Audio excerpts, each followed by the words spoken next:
அகிலம் டிவி நேயர்களுக்கு வணக்கம். இலங்கையில் உருவாகியுள்ள புதிய கூட்டணிகள் அனுர ஆட்சியில் நடக்கப் போவது என்ன? அரசியல் எப்போதுமே விசித்திரமானது. அனைத்து விடயங்களும் சுழற்சி முறையில் மீண்டும் மீண்டும் நடந்து கொண்டே இருக்கும். இலங்கையில் தற்போதைய அரசியல் நிலைமையை எடுத்து நோக்கும் போது அரசியல் விசித்திரமானது என்பதை புரிந்து கொள்ள முடிகிறது. 159 ஆசனங்களுடன் 2 பெரும்பான்மை பலத்துடன் ஜனாதிபதி அனுரகுமார திசாநாயக்க தலைமையிலான தேசிய மக்கள் சக்தி அரசாங்கம் அதிகாரத்தில் இருக்கிறது. மிக பலமான அரசாங்கம் எதிர்கட்சிகளினால் சவால் விடுவதற்கு கடினமானதொரு நிலைமையை காணப்படுகிறது. அந்த அளவுக்கு அரசாங்கம் மிக வலுவாக காணப்படுகிறது. கிட்டத்தட்ட 40 வருடங்களாக எதிர்கட்சியில் 3% 4% என்ற அடிப்படையில் வாக்குகளை பெற்று வந்த மக்கள் விடுதலை முன்னணி கடந்த 2 தேர்தல்களிலும் வீறு கொண்டு எழுந்தது. ஜனாதிபதி தேர்தலில் அனுரகுமார திசாநாயக்க வெற்றி பெற்றதன் பின்னர் பாராளுமன்ற தேர்தலில் 225 ஆசனங்களில் 159 ஆசனங்களை ஜேவிபி தலைமையிலான தேசிய மக்கள் சக்தி கைப்பற்றியது. இலங்கையின் அரசியல் வரலாற்றில் இது மிக முக்கியமான மைல்கல்லாக இருக்கிறது. விகிதாசார தேர்தல் முறைமையில் ஒரு தனி கட்சி இவ்வளவு ஆசனங்களை பெற்று ஆட்சி அமைப்பது என்பது மிகப்பெரிய அடைவு மட்டமாகவே காணப்படுகிறது. ஜேவிபி ஆக குறைந்த எண்ணிக்கையிலான உறுப்பினர்களை கடந்த தேர்தல்களில் பெற்ற போது மிக அதிகமான உறுப்பினர்களை பெற்ற கட்சிகள் கடுமையான வீழ்ச்சியை சந்தித்துள்ளன. அந்த வகையில் கடந்த பாராளுமன்ற தேர்தலில் ஐக்கிய தேசிய கட்சி, சுதந்திர கட்சி, பொதுஜன பெரமுன, ஐக்கிய மக்கள் சக்தி என பல்வேறு கட்சிகளும் கூட்டணிகளும் பாரிய பின்னடைவை சந்தித்துள்ளன. இவற்றை பார்க்கும் போதுதான் அரசியல் எந்தளவு தூரம் விசித்திரமானது என்பது தெரிகிறது. தற்போது மறுபடியும் பழைய கட்சிகள் தென்பட ஆரம்பித்திருக்கின்றன. முன்னாள் ஜனாதிபதிகளான ரணில் விக்ரமசிங்கவும் மைத்திரிபால சிறிசேனவும் கடந்த வியாழக்கிழமை இரவு கொழும்பில் சந்தித்து பேச்சுவார்த்தை நடத்தியிருக்கின்றனர். அரசியலை பொறுத்தவரையில் இது மிக முக்கியமான சந்திப்பாக இருக்கிறது. ஒருபுறம் ஐக்கிய தேசிய கட்சி ஐக்கிய மக்கள் சக்தியுடன் பேச்சுக்களை நடத்தி கொண்டிருக்கிறது. அந்த பேச்சுவார்த்தைகள் தற்போது குறிப்பிடத்தக்க வகையிலான பின்னடைவை சந்தித்திருப்பதாக அரசியல் ரீதியாக தெரிவிக்கப்படுகிறது. சில வாரங்களுக்கு முன்னர் 2 தரப்பிலும் இணைவதற்கு காணப்பட்ட உத்வேகம் தற்போது குறைந்து விட்டதா என்ற கேள்வி எழுகிறது. அண்மையில் இது குறித்து கருத்து வெளியிட்டிருந்த ஐக்கிய தேசிய கட்சி பொதுச் செயலாளர் தலதா அத்துக்கூறல இந்த பேச்சுவார்த்தைகளை யாரும் குழப்பும் வகையில் செயற்படக்கூடாது என்று தெரிவித்திருந்தார். அதே போன்றுதான் ஐக்கிய தேசிய கட்சியுடனான பேச்சுவார்த்தைகள் தற்காலிகமாக நிறுத்தப்பட்டுள்ளதாகவும் ஐக்கிய மக்கள் சக்தியின் பாராளுமன்ற உறுப்பினர் ஒருவர் தெரிவித்திருந்தார். இவற்றை பார்க்கும் போது ஐக்கிய தேசிய கட்சிக்கும் ஐக்கிய மக்கள் சக்திக்கும் இடையிலான பேச்சுக்கள் முன்னேற்றகரமான முறையில் இடம்பெறவில்லை என்பதை யாரும் புரிந்து கொள்ள முடிகிறது. இந்த சூழலிலே ஐக்கிய தேசிய கட்சி தலைவர் ரணில் விக்ரமசிங்கவுக்கும் பல குழுக்களாக பிரிந்துள்ள சுதந்திர கட்சியின் ஒரு பிரிவை பிரதிநிதித்துவப்படுத்த மைத்திரிபால சிறிசேனவுக்கும் இடையில் பேச்சுவார்த்தை இடம்பெற்றிருக்கிறது. இதில் முன்னாள் பாராளுமன்ற உறுப்பினர்களும் கலந்து கொண்டு உள்ளனர். வஜிர அபிவர்த்தன, உதய காமன்பில, திமல் லான்சா, ராஜித சேனாரத்ன, மகிந்த அமரவீர, நிமல் ஸ்ரீபால் சில்வா உள்ளிட்ட முக்கிய தலைவர்களும் இந்த சந்திப்பில் பங்கேற்றிருந்தனர். இந்த சந்திப்பு இடம்பெற்ற காலம் மற்றும் சந்திப்பில் பங்கேற்ற பிரமுகர்களை பார்க்கும்போது ஒரு அரசியல் கூட்டணிக்கான முயற்சியாக தென்படுகிறது. அதாவது ரணில் தரப்பினர், மைத்திரிபால சிறிசேன தரப்பினர் மற்றும் முன்னாள் அரசியல் தலைவர்கள் உள்ளிட்ட பலரும் இதில் பங்கேற்றுள்ளனர். எனவே ஒரு அரசியல் கூட்டணிக்கான முயற்சியாக இது இருக்கலாம் எனவும் கருதப்படுகிறது. காரணம், தற்போது அனுரகுமார திசாநாயக்க தலைமையிலான தேசிய மக்கள் சக்தி அரசாங்கம் மிகவும் பலமான நிலையில் இருக்கிறது.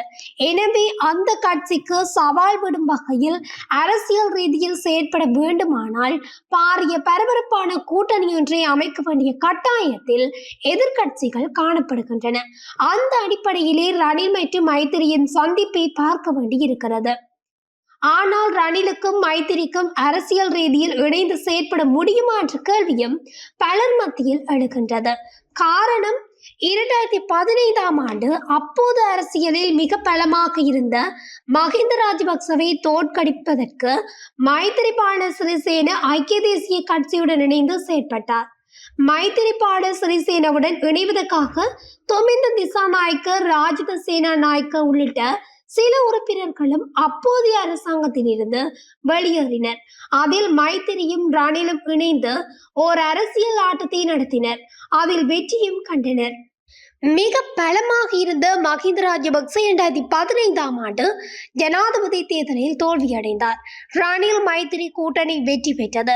ஆனால் 2015ஆம் ஆண்டு முதல் 2019ஆம் ஆண்டு வரையான காலப்பகுதியில் ரணில் மற்றும் மைத்திரி கூட்டணியினால் மிக வெற்றிகரமாக இணைந்து செயற்பட முடியவில்லை என்பதே யதார்த்தமாகும்.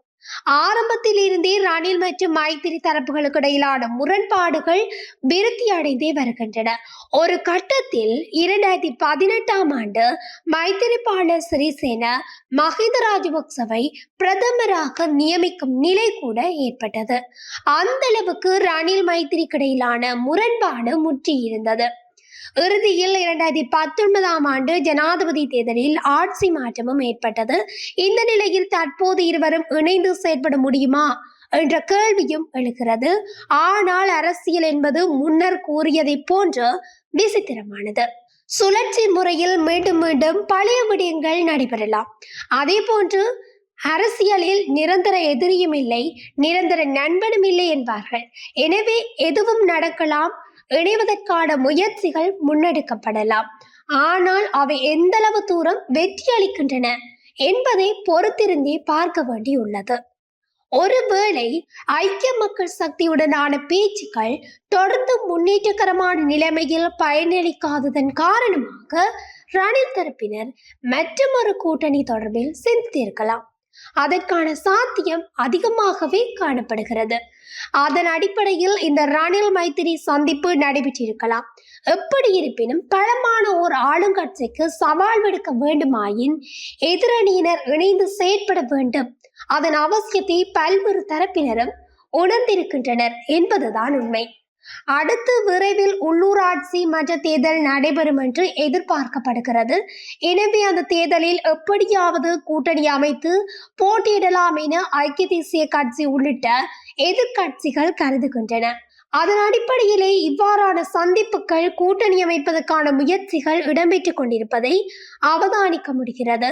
எது எப்படி இருப்பினும் அரசியல் என்பது மக்களின் தீர்மானத்திலே தங்கியிருக்கிறது.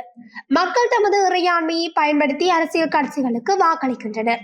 எனவே மக்களின் பிரச்சனைகளை இனங்கண்டு அவற்றுக்கு தீர்வுகளை முன்வைக்கின்ற தரப்பினர் மக்களின் ஆதரவை பெற்றுக் கொள்வார்கள்.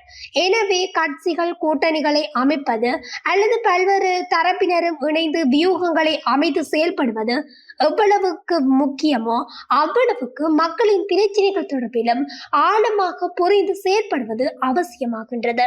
தேர்தல் ஒன்று வரப்போகிறது என்பதால் அரசியல் மைதானத்தில் புதிய புதிய விளையாட்டுகளை மக்கள் எதிர்பார்க்கலாம். விடுகின்ற வேளையில் நல்ல நல்ல விளையாட்டுகளை அரசியல் எதிர்பார்க்க முடியும் என்று தெரிகிறது. அரசியல் கட்சிகள் எப்படியாவது கூட்டணி அமைத்து பலமான முறையில் அடுத்தடுத்த தேர்தல்களில் களமிறக்க வேண்டும் என்ற ஆர்வத்துடன் நகர்ந்து கொண்டிருப்பதை காண முடிகிறது. எனவே அடுத்தடுத்த வாரங்கள் அரசியல் ரீதியில் புதிய நிலைமைகளை உருவாக்கலாம், கூட்டணிகள் உருவாகலாம், திருப்பங்கள் இடம்பெறலாம். என்ன நடக்க போகிறது என்பதை அனைவருமே பொறுத்திருந்துதான் பார்க்க வேண்டும். இது போன்ற இலங்கையின் சூடான செய்திகளை உடனுக்குடன் தெரிந்து கொள்ள அகிலம் டிவியுடன் இணைந்திருங்கள். நன்றி, வணக்கம்.